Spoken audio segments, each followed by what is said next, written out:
সবাই আশা করি ভালো আছেন। আজকে আমি এসেছিলাম পূর্ব মেদিনীপুরের আড়ুগাল বলে প্রতাপদিঘির কাছে একটা জায়গাতে। সেখানে আমাদের পারিবারিক নিমন্ত্রণ ছিল।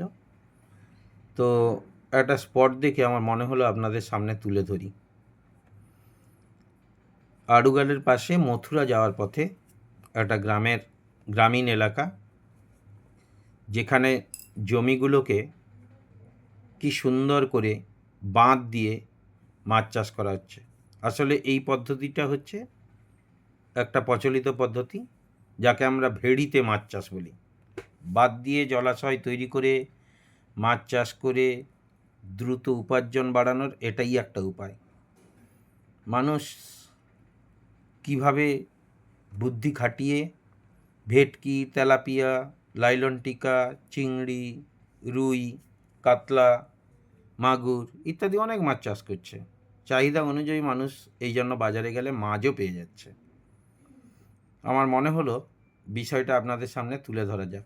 কারণ কয়েকদিন আগে যাদবপুর বিশ্ববিদ্যালয়ের জনৈক অধ্যাপক তার গবেষণায় বলেছেন যে ভেড়িতে যে পরিমাণে মাছ চাষ হচ্ছে, সেই মাছ আমাদের পক্ষে খাওয়াটা খুবই নাকি ক্ষতিকর। কিন্তু এখন ইদানিং মাছের চাহিদাকে পূরণ করার জন্য দেখুন কিভাবে ভেড়িতে বিঘার পর বিঘা জমিগুলোকে বাঁধ দিয়ে মাছ চাষ হচ্ছে। আর অপূর্বও লাগছে দেখুন, মানে না দেখলে আপনারা বুঝতে পারবেন না। তাই মনে হলো আপনাদের সামনে আজকের এই দৃশ্যটা তুলে ধরি। আশা করি আপনাদেরও উপভোগ্য লাগবে। কেমন লাগলো লাইক, কমেন্ট, শেয়ার করে আমাকে আরও ভালো ভালো পোস্ট করার সুযোগ করে দেবেন আশা করি। আর সকলে ভালো থাকবেন। সবাই আমার পোস্টগুলোকে একটু গুরুত্ব দিয়ে দেখবেন।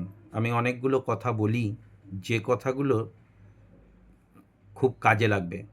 ভেড়িতে মাছ চাষের যে প্রচলন পদ্ধতি হয়েছে, সেই প্রচলন পদ্ধতি সাধারণত নোনা জলকে নিয়ে হতো, এখন আর তা নেই।